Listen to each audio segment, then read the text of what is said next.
took me a real long time to finally watch this movie.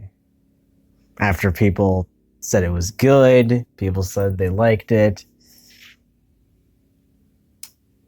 Yeah, I'm very much surprised that I slept on this. Salutations, everyone. I'm Niru Bikoshi, and welcome to more reviews because I don't have working. Well, I do have a Wi-Fi connection. I just don't have a good LAN cable because it's broken. I mean, the LAN cable, fine. The cable is nice. Because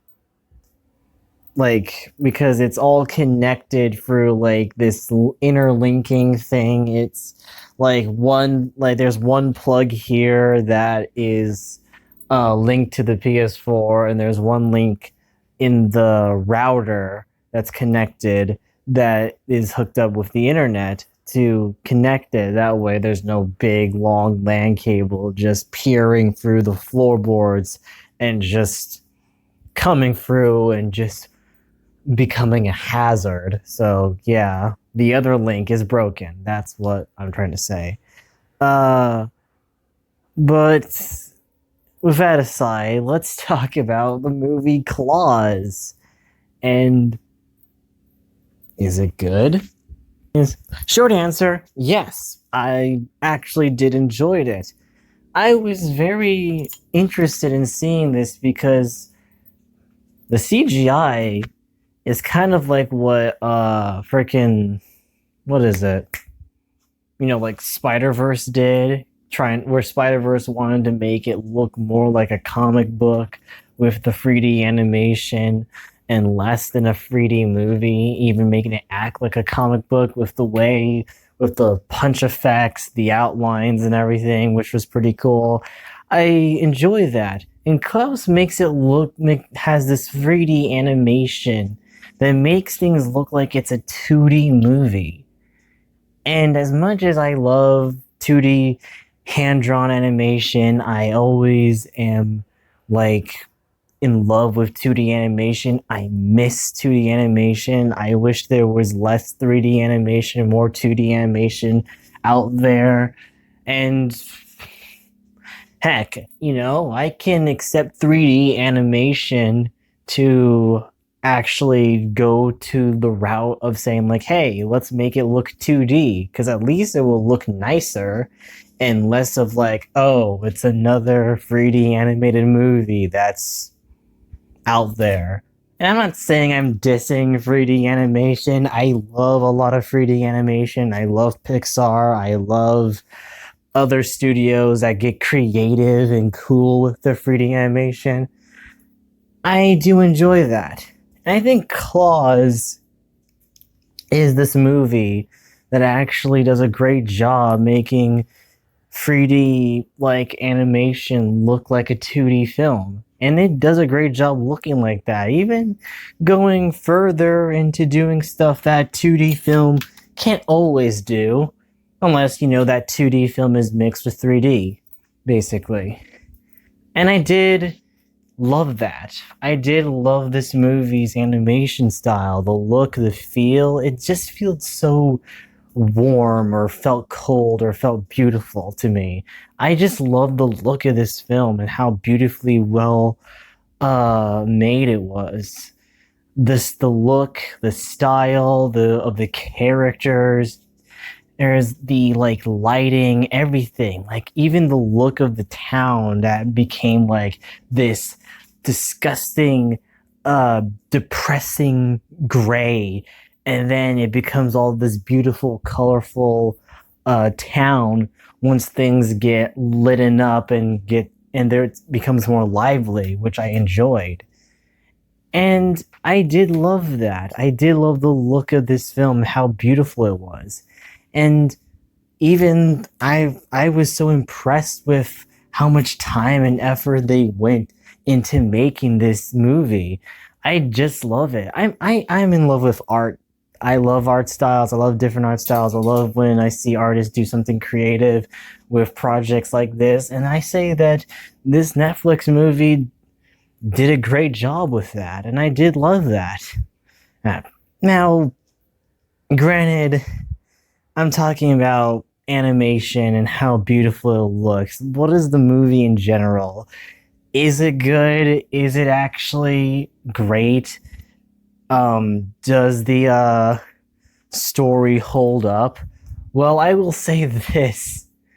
I honestly didn't expect they would go the route of putting a cliche song like How You Like Me Now in the movie, or any pop song for that matter, to be in this film as well. And I was like, what? Why are these songs in this movie? This is just weird. But I but I'm glad that those pop songs don't show up a lot. I'm glad that they don't take over the movie. I'm glad it stays in that Christmas vibe that it's going for, which I'm happy for with this movie.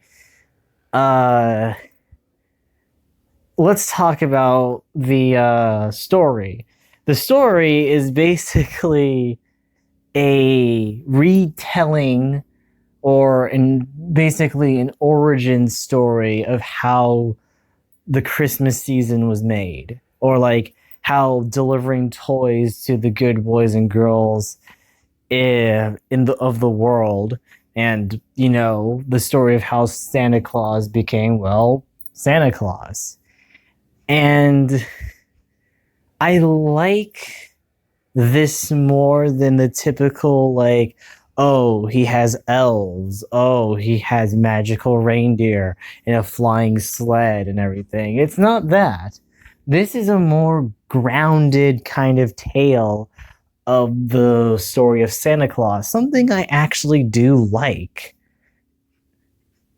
And yeah, there is, like, I know there's already stories kind of like that, like the Rack and Bass stop motion short Christmas one about Santa Claus. I know that is more grounded too in what they did with that story as well. But this one, I like I like this one. It is different. It is something more of a retelling, and more, I'm not saying modern eyes. I will say, like, it's a more like polished up story for the new generation, I guess is what I'm saying. And I did enjoy that, where we see like Claus being this, like, kind of like lonely woodsman that's like living out the rest of his days in a cabin alone in the woods, doing nothing but making birdhouses, uh and has all these toys that he made for his children that he never got to have, and just sitting there collecting dust, kind of filled with cobwebs and such, until Jesper, this very rich, snobby postman, and I mean it, this kid is like annoying. And I was like wondering, why does he have the voice that could annoy me? And I was like, oh yeah, it's played by Jason Schwartzman. I don't hate Jason Schwartzman, by the way, but he played a pretentious rich kid well.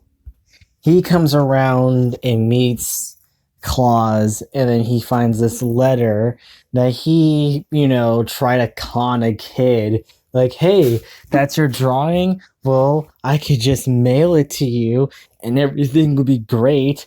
And then that didn't go out well, and he kept the letter. And Santa's like, oh, I see this depressing kid who drew him or her. I don't know if the kid was a him or her. I don't know.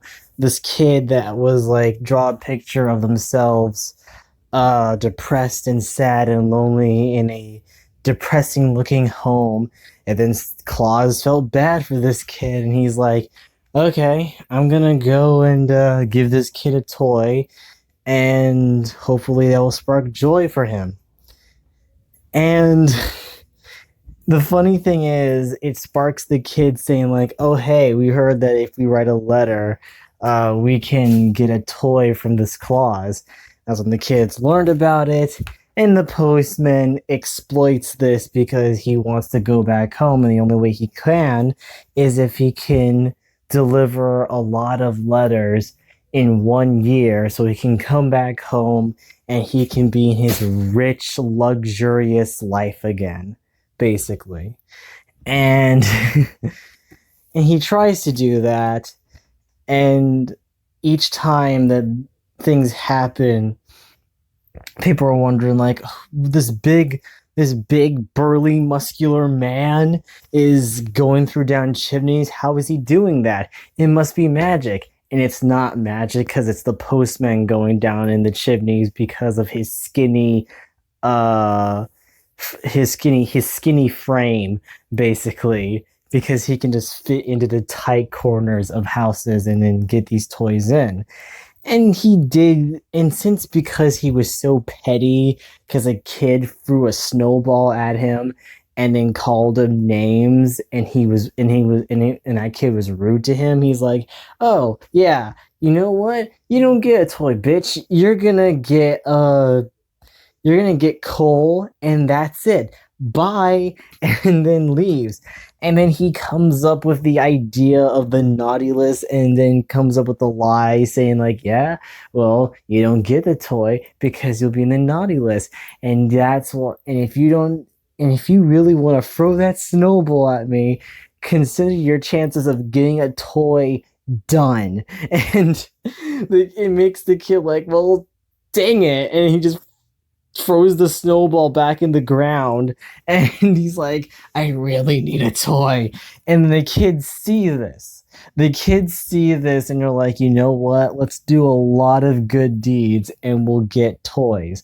And as much as it's like, yeah, the kids got the toys because they want to do good deeds, and of course they want to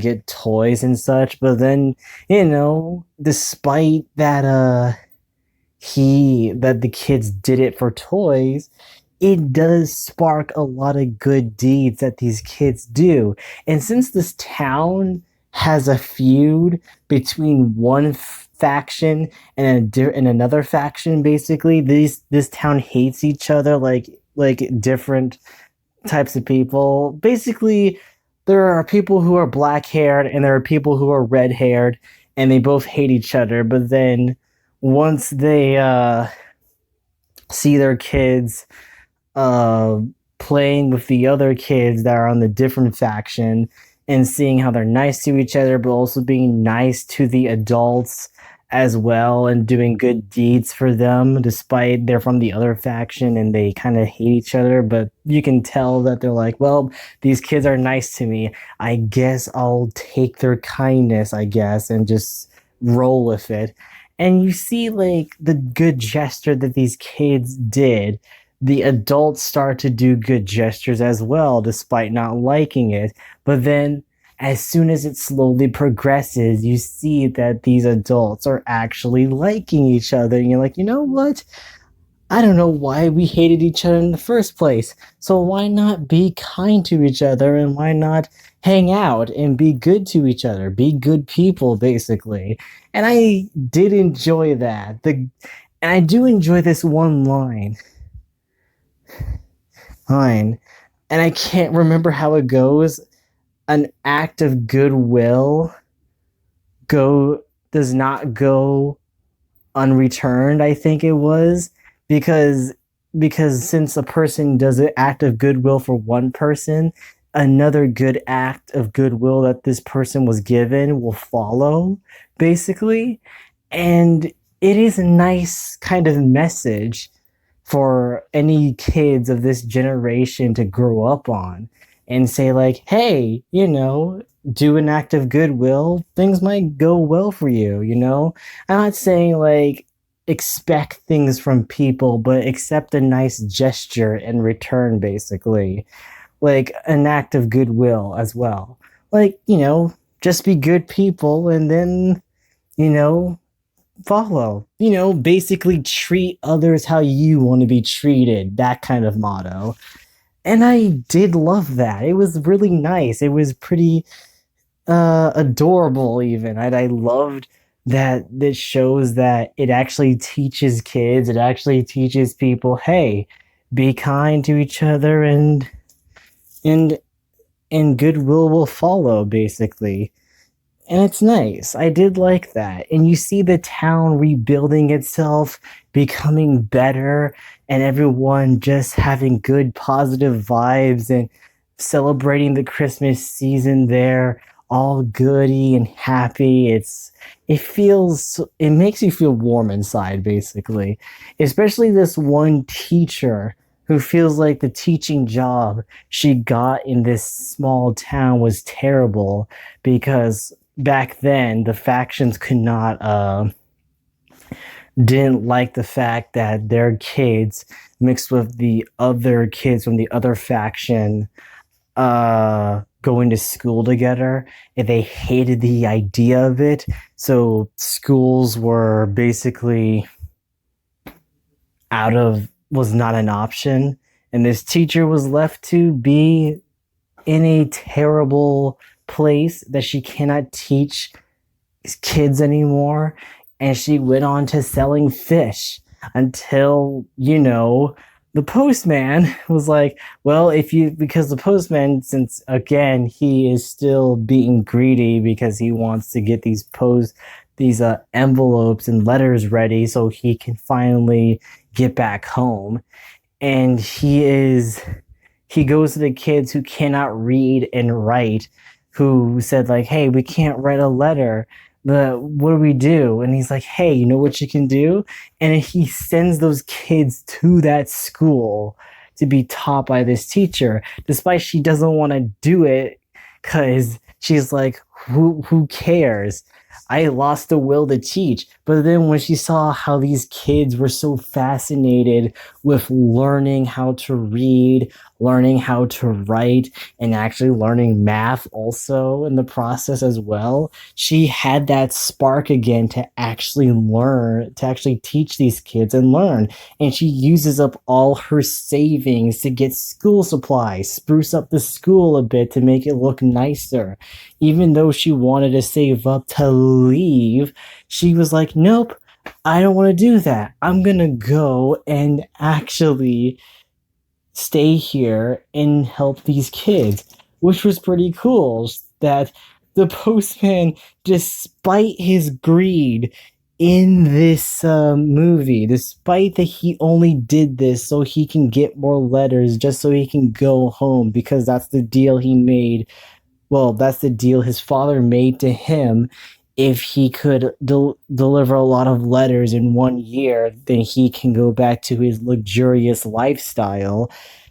He does not know that all the lies he said, all the greedy things that he did to exploit Klaus's toys and the kindness of this and his kindness towards the children, he doesn't know that he's actually helping these people in the process, which I did like. I usually hate liar reveal movies because you're lying and hurting everyone that you're lying to, and the only one that's benefiting from it is the one person that's lying to everyone. But in this movie, it's like he's lying, yet everyone is benefiting from it because, like, oh, we get toys. Oh, if we do good deeds, then everything is going to be nice. Oh, and now our parents and all the adults in the town are actually being kind to each other because of this goodwill that we did, because we want to be good for Santa and have these toys and actually be good people. And they did. his lies actually helped. And well, not his, he didn't lie that much, but his greed and lies basically helped a town be have a more positive outlook with each other.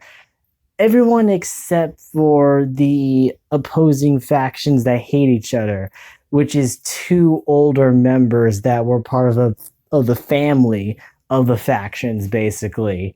And they hated that this postman is making everyone play nice with each other. And they want their feud to continue onwards, basically. But big shock. Jesper gets found out why he was being so nice to these people. And this is when he actually turns in a new leaf and realizes, you know what? What am I doing? I should just stay here and be a good and do good for these people. And he realizes that.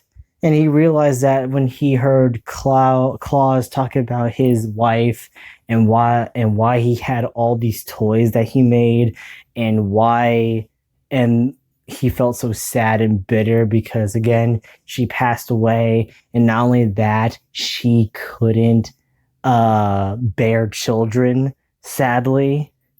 And that's why he's very kind to these kids, because he wants to give the kindness to these kids that he would have given to his kids if he ever had any. And it was so nice to see him do this with the kindness of his heart, because he couldn't have children of his own. So why not give to the children out there that he couldn't have, which was nice of him, which is kind of him. And eventually, like, the families got together. I mean, yeah, the two opposing ones, because both of the kids of these two opposing enemies fall in love, basically, and they're forced to play nice with each other. They still hate each other, by the way, but they can't do nothing about it because sadly their kids actually love each other, and they're not gonna freaking stop that. It's the reverse Romeo and Juliet situation. Instead of the two kids dying and the opposing family members are now banished, it's the reverse. They stayed alive and they're forced to be nice to each other. There. Then again, that could be Romeo and Juliet, but that ended with incest.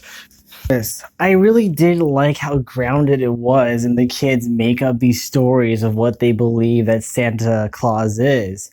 And when Jesper and Klaus were like being chased down by the opposing families and their sleigh broke, and this one kid wakes up and sees like their flying sleigh about to crash, he believes like, oh my god, the sleigh is flying. It's magical.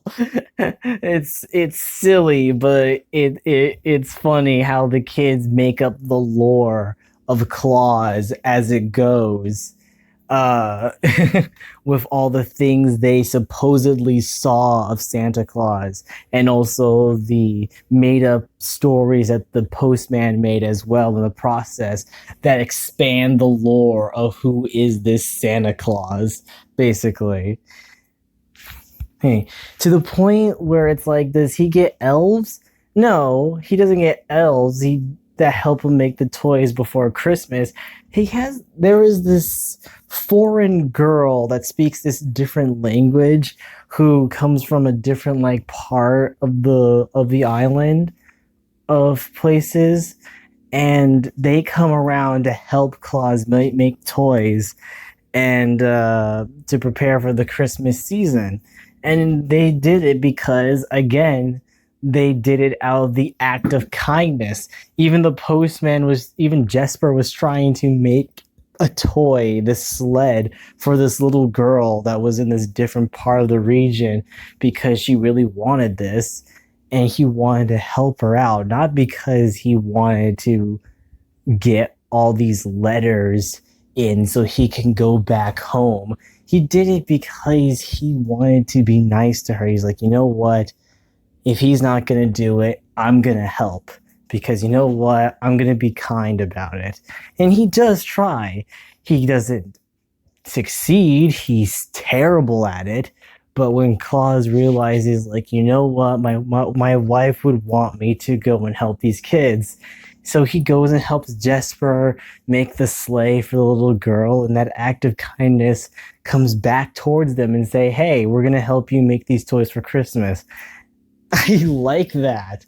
The lesson in this movie actually is effective and it's very consistent. You see, it's very nice. I say this movie is good for kids and adults as well, honestly, if they want to come in. This movie treats your kids with an actual brain. It doesn't try to do pulp culture references or anything. Okay, yes, they use the song How You Like Me Now. I mean, yes, obviously they did something like that, but who cares? It's a cliche song. We can forget about that. Uh, uh, I did like that this movie keeps it at its consistent tone of being a good kids movie about be kind to others and also, you know, try to and also be a nice Christmas movie for the holidays to watch as well. And if this is like a modern, like, well, Rack and Bass Christmas story, I forgot the name of that Santa Claus origin movie that Rack and Bass made, but it's kind of like the modern version of that for the kids. If they don't like to watch that stop motion animation, they can watch this then, and it'll be just as nice as that one as well. So yeah, I like this movie. Honestly, 10 out of 10. I liked it. Yeah. Yeah. Isn't that weird? I'm giving a movie a perfect 10 out of 10 despite I hated that cliche song playing in the movie. I think the movie's nice and perfect. It's beautiful, it's well acted. J.K. Simmons is great as Klaus. I liked it. Now, do I want to spoil the movie?